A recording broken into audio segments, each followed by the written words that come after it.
हाय, आपके साथ मैं हूं Surabhi Sharma. India TV YouTube channel subscribe करिए, बेल आइकन दबाएं। महाराष्ट्र में 100 करोड़ के वसूली कांड पर शिवसेना और एनसीपी के बीच टेंशन बढ़ गई है। आज शिवसेना ने मुखपत्र सामना में सचिन वाजे को लेकर देशमुख पर गंभीर सवाल उठाए, तो अब एनसीपी ने भी पलटवार किया है। शिवसेना के एक्शन पर एनसीपी का तीखा रिएक्शन आया है। डिप्टी सीएम अजीत पवार ने खुली चेतावनी दी कि महाविकास अघाड़ी में कोई नमक डालने का काम ना करे, साथ ही अघाड़ी में बिगाड़ी करने का काम ना हो। पवार ने कहा, एनसीपी से किसे मंत्री बनाना है ये शरद पवार का अधिकार है। हे 3 पक्षाचं सरकार आहे। 3 पक्षाच्या सरकारमध्ये उद्धव ठाकरे साहेबांना शिवसेनेमध्ये कुणाला मंत्री, राज्यमंत्री आणि डिपार्टमेंट द्यायची हा त्यांचा अधिकार आहे आणि त्याच्यामुळे इतरांनी त्याबद्दल अशा प्रकारचं वक्तव्य करणं, विशेषतः इतर त्रयस्थानी ते केलं तर गोष्ट वेगळी, पण महाविकास आघाडीतल्या तिन्ही पक्ष आणि तिन्ही पक्षाच्या संबंधित असणाऱ्या मान्यवरांनी एकमेकाला कुठंतरी अशा प्रकारचं वक्तव्य करून अडचणीमध्ये आणण्याचा प्रयत्न करू नये। त्यांनाही माहिती आहे, ज्यांनी अशा प्रकारचं वक्तव्य केलंय की हा पवार साहेबांचा अधिकार आहे। पवार साहेबांना अनेकदा पवार साहेबांनी या राज्याचे मुख्यमंत्री कोण असावेत एकत्र काँग्रेस असताना ठरवलेलं आहे। सुधाकरराव नाईक असतील किंवा इतरांना संधी दिली, किंवा राज्याचं उपमुख्यमंत्री कोण असावं, राज्याचे मंत्री कोण असावेत। त्याच्यामुळे अशा एकंदरीत वातावरणामध्ये महाविकास आघाडी सरकार कामकाज करतंय। हे कामकाज पाहत असताना कुठेतरी त्याच्यामध्ये मिठाचा खडा टाकण्याचा प्रयत्न कोणी करू नये। शिवसेना ने सवाल अनिल देशमुख को लेकर उठाए, तो देशमुख ने भी सचिन वाजे को लेकर खुद पर लगे आरोपों का जवाब दिया।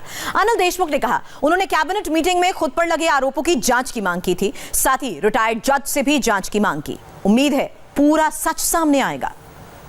ऐसा है कि मेरे ऊपर जो एक्स पुलिस कमिश्नर, माजी पुलिस आयुक्त मुंबई, इन्होंने जो आरोप किए थे उसकी जांच होना चाहिए, ऐसी मांग मैंने कैबिनेट की मीटिंग में माननीय मुख्यमंत्री महोदय को की थी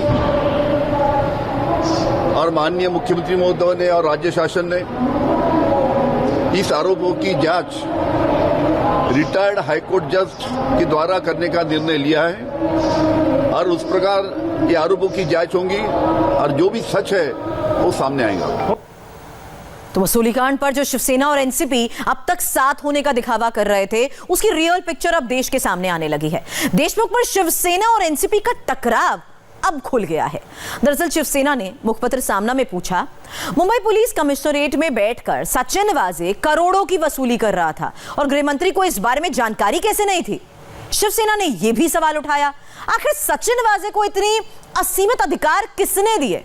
शिवसेना की ओर से सामना में लिखा गया कि अनिल देशमुख महाराष्ट्र के एक्सीडेंटल गृह मंत्री हैं।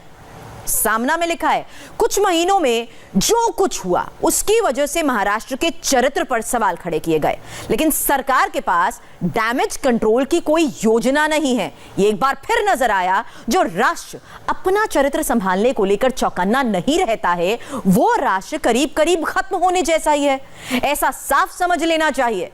मुंबई पुलिस कमिश्नरेट में बैठकर वाजे वसूली कर रहा था और गृह मंत्री को इस बारे में जानकारी नहीं होगी। सामना में अनिल देशमुख को लेकर एक और बड़ी बात लिखी गई है जो एनसीपी को बहुत चुभी है। सामना में लिखा गया, अनिल देशमुख को गृह मंत्री की पोस्ट एक्सीडेंटली मिल गई। जयंत पाटिल, दिलीप वलसे पाटिल ने गृह मंत्री का पद स्वीकार करने से मना कर दिया था और तब यह पोस्ट शरद पवार ने देशमुख को सौंप दी और अनिल देशमुख ने कुछ वरिष्ठ अधिकारियों से बेवजह पंगा लिया। गृह मंत्री को कम से कम बोलना चाहिए, बेवजह कैमरे के सामने जाना और जांच का आदेश जारी करना अच्छा नहीं है। संदिग्ध शख्स के घेरे में रहकर राज्य के गृह मंत्री पद पर बैठा कोई भी इंसान काम नहीं कर सकता। पुलिस डिपार्टमेंट पहले ही बदनाम है, उस पर ऐसी बातों से संदेह बढ़ता है। पुलिस डिपार्टमेंट का नेतृत्व सिर्फ सैल्यूट लेने के लिए नहीं होता, वो प्रखर नेतृत्व देने के लिए होता है। प्रखरता ईमानदारी से तैयार होती है, ये भूलने से कैसे चलेगा। हाय, आई एम सुरभि शर्मा। खबरों से अपडेट रहने के लिए India TV YouTube channel subscribe करिए, साथ में बेल आइकन जरूर दबाएं। जुड़े रहें इंडिया टीवी के साथ।